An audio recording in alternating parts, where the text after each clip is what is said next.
Hello and welcome to Informatica support videos. This is Asmita from Informatica GCS, and in this video we'll talk about how to enable IA4J for node process in Informatica. The agenda of this video is to see what is IA4J, why do we need IA4J, how to enable IA4J in active and passive mode, and we'll see a demo on the same. So what is IA4J? So IA4J is an Informatica tool which can be used to debug any issues which are related to Informatica processes which are not coming up. So it's a Java agent and mostly used for the Java processes. So basically sometimes what happens is if our Java process is not coming up and we need more level of debugging and analysis, then we use IA4J for those purposes. So usually Informatica will enable IA4J and these logs need to be shared to Informatica support in order to find out what went wrong. So why do we need IA4J? So there are some kind of issues related to Java which are not easy to debug with the normal logging. So in such cases IA4J will be very helpful to find out the root cause of such issues. So sometimes what happens when our core process are not coming up and we need detailed level of analysis, we use IA4J. So now we'll see how to enable IA4J. So there are two ways where we can enable IA4J. One is active mode, another one is passive mode. So in the active mode, we do not need to shut down our domain, and in the passive mode, we need to shut down our domain and restart it again to get this reflected. So in the passive mode, which is the traditional mode of enabling IA4J, we need to shut down the node, and Informatica will be providing you with a package of IA4J which would be containing IA4J jar and property file, which you need to copy to your Informatica server, and then you have to add on some of the variables in our environment variable. So in the Windows environment as well, you will have to add in the local machine, HKey local machine, and then you need to start the node. We'll see this in the demo session as well. So what is active mode? In the active mode, which is the new mode now, and here we do not need to shut down our domain. So we have to just set the JDK home environment variable, and we have this utility in the latest versions of Power Center installation. So we just need to run the script there, and then you're done. Your IA4J would be collected and you can just directly share to Informatica. So we'll now go ahead and see the demo session of the same. We'll see first in active mode and then we'll proceed to the passive mode. So let's begin. So in the demo session, we'll first see the active method and then we'll see the passive method. So I have logged into my Informatica server where I have 10.4 already installed. So in the active method, we need to take care of the few things, which is first of all setting the environment variable, that is JDK underscore home. Then after that, we need to see which Java we are using. And once we run the script, which is already shipped with Informatica, we need to provide three arguments. So the first one will be the location of the jar file for IA4J. The next would be the prop file for the IA4J, and the third one will be the PID which you want to collect the trace on. So I'll just see which process we are going to collect trace on.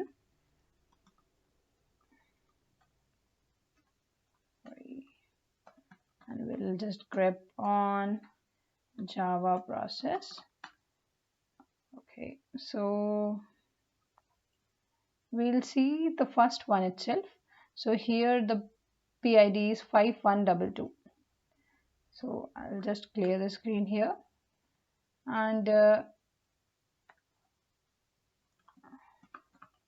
now we'll go ahead and set the environment variable. So I'm going to set the environment variable here.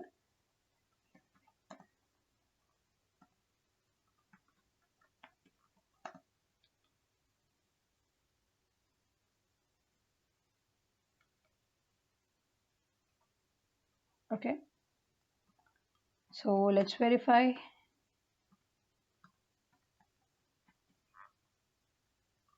It's already set now.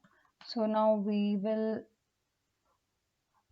go to our utility, so which is present in tools, debug tools, and then IA4J.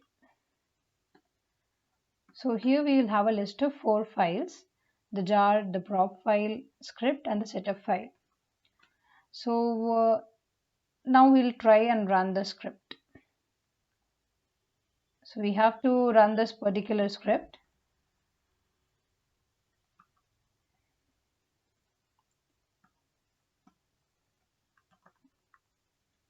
And then as an argument, we have to provide the location of the Java which we want to use.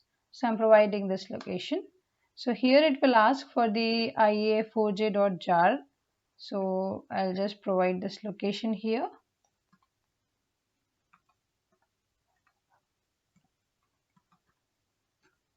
And then it will ask for the prop file.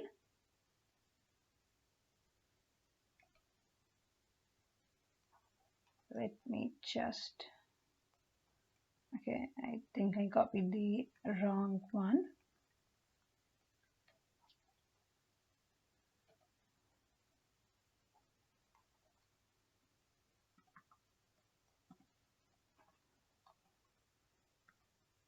Okay, so now it's asking for the PID of the Java process, which we saw it was 5122. So let's see what happens. So it got attached to 5122. So now we will go and check where this file has been generated. So let me go back to my infahome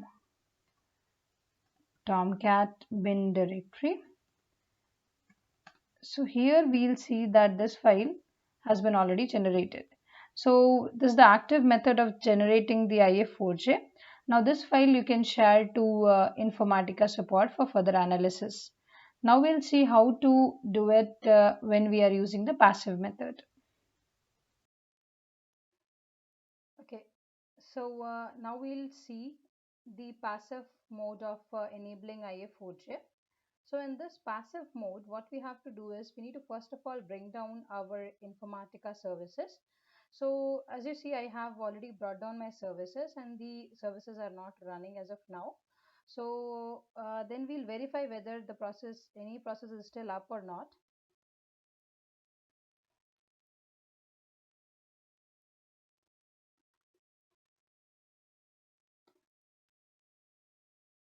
Okay, so Informatica Java processes are not there, and that means that our domain is completely shut down. So after this, what we have to do is we need to edit our infaservice.sh file and need to update the infajava ops environment variable. So we'll be adding some of the arguments in the same environment variable for enabling IF4J. So I'll just show you what are the arguments for that. So these are the arguments which we have to add. So the first one is xboot class path, where we have to specify the IF4J jar which we want to use, and then the Java agent. Again, in this we have to provide the path for our IF4J jar, and then we have to provide the configuration file location. So I have already updated all this as per my environment, and now we have to just copy this and edit our infaservice.sh file and add this environment variable under the infajava ops environment variable. So let me go back to the server again. Okay, so I have opened my infaservice.sh file and I have just found the environment variable infajava ops. So I'm going to paste that particular options here. So let me just do that. So I'll be just pasting it here. So I think one space has been accounts. I'll just provide one more space there.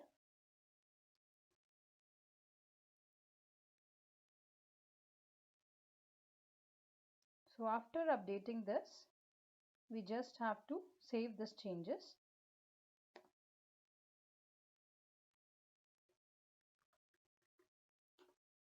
And we can again verify whether these changes have been reflected or not. So we see that the changes are already reflected here. So after this, just we have to bring up the services, and the IF4J will be attached to our Node.java process. So let us start the services now.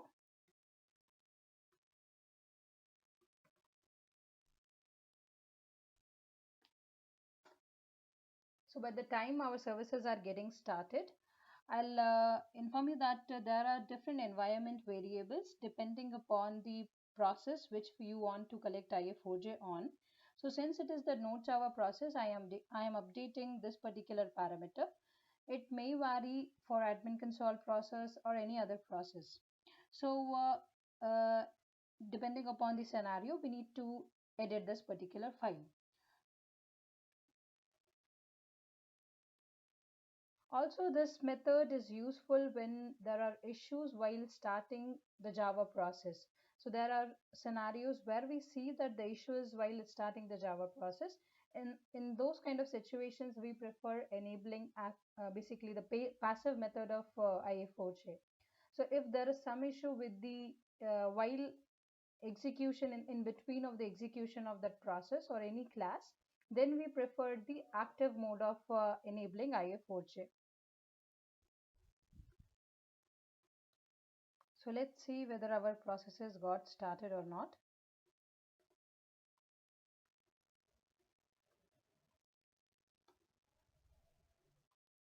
So we see that our Java process is again started. Now we'll go and see whether the file has been generated or not. So this file will be generated in this location only. So let us find whether that has generated or not. So I'll just do ll. So here, yeah, so this one we see that this file has been generated now. I'll just do. So yeah, so this is the latest file which is generated now while we started our Informatica services. So this is the way how we enable IF4J in active and passive method. So when it comes to Windows, then the active method would be exactly the same as Linux, but in the passive method, we have to edit the entries of the registry, that is registry entry.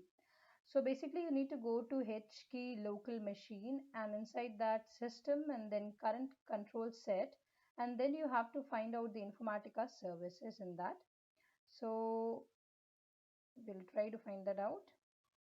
So here is the Informatica services, and inside that we will see parameters. So in the parameters you will find the option as Java option. So we just have to edit this and add the argument similar to the Linux one. So I'll just edit this. Yeah, so here we have to add the entries. So let me just copy the arguments which we have to add. So you see that I have added this arguments here. So these arguments are exactly same as the Linux one which we discussed earlier. And once you do make all these changes, you just need to save this. So I'll just click OK. And this argument would be added here. So as we have already discussed, in this mode you have to bring down the services before making all these changes, and once these changes are been done, you have to restart your Informatica services. So with this, I think we have finished our demo session.